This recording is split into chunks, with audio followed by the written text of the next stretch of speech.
Chaque jour, Charles et Carole vous présentent la leçon de l'école du sabbat.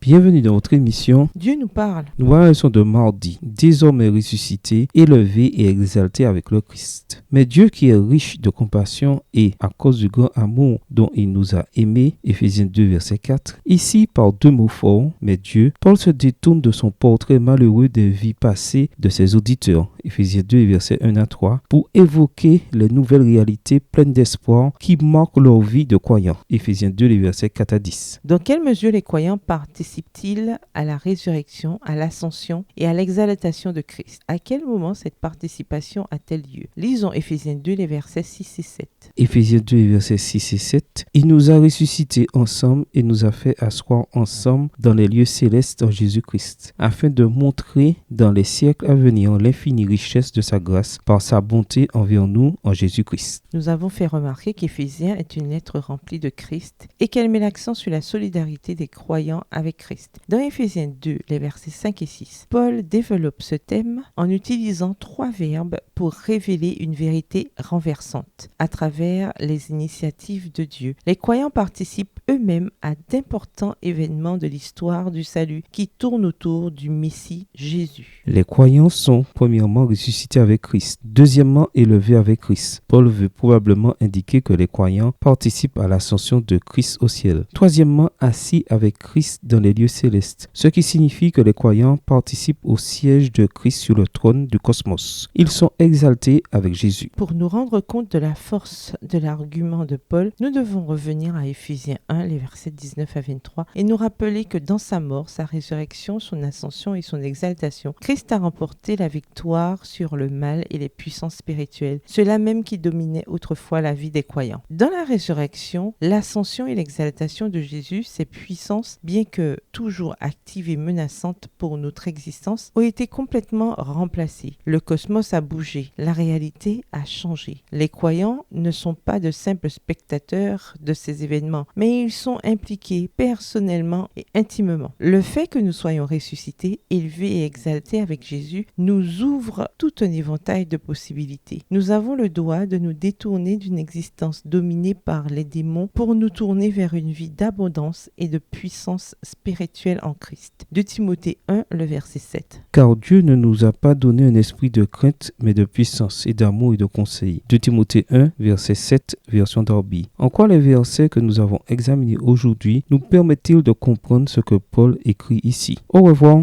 Et à demain si Dieu veut. Dieu nous parle.